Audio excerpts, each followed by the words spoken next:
Hey dudes, welcome back to another Dragon Ball video. As most of you guys probably already know, we got some new news about the Dragon Ball movie that's coming out in 2022. Now in today's video, I want to go ahead and talk to you guys about some of the details we got from the preview we saw, but I also have a couple of theories I want to throw your guys' way and see what you think about it. So leave your opinions and your thoughts on the movie in the comments down below. Now before we jump into the juicy theories, I gotta let you guys know, I'm a little bit afraid of copyright, so I'm not gonna be showing like direct video footage from the event, but I'll show screenshots when they apply. And that's why we're also gonna be having some Dragon Ball fighters in the background, just like that you guys have something to look at. And if you go on to enjoy today's video, be sure to subscribe. Starting off with a big elephant in the room is the look and the feel of the actual movie itself. A couple of months back, they went ahead and told us that the look of the movie would be very different. They're going for a different kind of aesthetic for this sort of thing, and they finally showed us what the movie's gonna look like in a little bit of a preview. Now, I don't really want to show too much footage just because of copyright issues, but here's a screenshot. I'll have a link to the actual video in the description down below. Personally, I think it looks really good. I think this is gonna look beautiful, and as long as it doesn't look like the CGI when Beerus and Goku fought in Battle of Gods, or the CGI that happened in the Super Broly movie, I'm good. Because let's be real, those kind of look a little bit rough around the edges, but this looks clean, this looks sharp. I know not everyone's gonna be a fan of it, but I think they did a great job capturing the smooth animation and the kind of aesthetic of Dragon Ball. Of course, it doesn't look one-to-one, it doesn't look exactly like the aesthetic we're used to, but I think that's okay. I think this is a good compromise, and I think it looks really beautiful. But what do you guys think about it in the comments down below? Also, we got some new designs for the characters that are gonna be in the movie as well. Like, we got to see Krillin in a new uniform for his cop outfit. We got to see Pan, who's a little bit older as well, which I want to get into a little bit later, but we also got to see Piccolo, where his pink spots on his arms are now changed to yellow. Now do keep in mind, Piccolo did have yellow patches in the past. They seem to have kind of like flip-flopped between the pink and the yellow from time to time, but then it seems as if they settled on the pink for his actual design and kept it that way. So to suddenly go back like that and take up time from a massive announcement during an event for a design choice like this seems a little bit more than just them flip-flopping, and seems like it actually has some story behind it this time, rather than them just changing it on a whim. Now these yellow spots, I found them a little bit strange, so I began thinking, I was like, what Namekians have yellow spots instead of pink spots? And the only two that came to mind were Kami and Guru, both of which are really old Namekians. So it's possible that now Piccolo's little spots have changed color because he's aged up a little bit, or maybe this is an indication of some kind of power boost. So if they wanted to give Piccolo some kind of power boost and indicate it with some kind of visual aesthetic, similar to how the Saiyans get different color hair,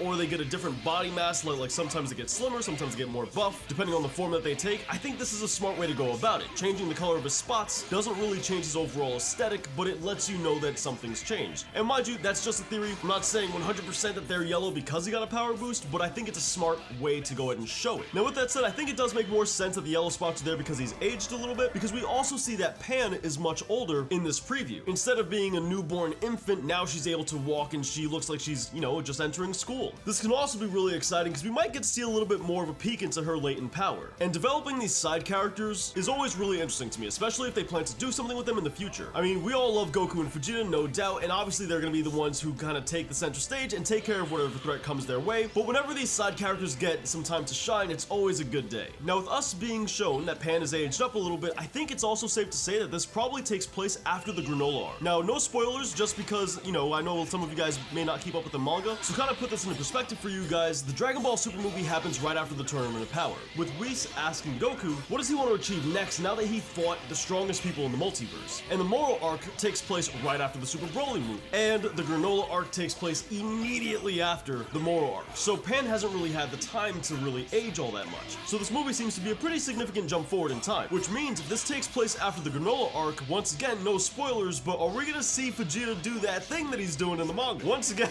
I gotta stress, I'm trying not to spoil, but if you're up to date with the manga, you know what I'm talking about. This might also mean we might see Trunks and Goten actually age up for once, because as we all know, these kids have been kids for, well, their entire life, and quite some time has passed to the point where they should be much older by now. Now, the whole theme of this movie apparently is superheroes, and that's why the movie is titled Dragon Ball Super Superheroes. And with that, they went ahead and showed us these two guys, Thing 1 and Thing 2, which is not their actual names, but we got these two guys who I assume are superheroes. They don't really look like villains at all. They don't look intimidating or imposing by any means. And I mean, even Frieza's henchmen look more intimidating than these guys, so I don't expect this to be the major threat. They seem to have kept a lot of details close to the chest, not really going ahead and showing us too much, but just enough. And since we didn't get to really see much about Goku in this time, and we didn't get to see anything about Vegeta, I doubt they would go ahead and show us the major villains of this movie as well. But guys, let me know what you think about it in the comments down below. What do you think about Piccolo's little design change that he has now? Do you think there's anything significant about this, or do you think it's just a simple design change and nothing more? But that pretty much wraps up the video, guys. If you're new new here, subscribe and become part of this beautiful community and watch this video next. Thanks for watching.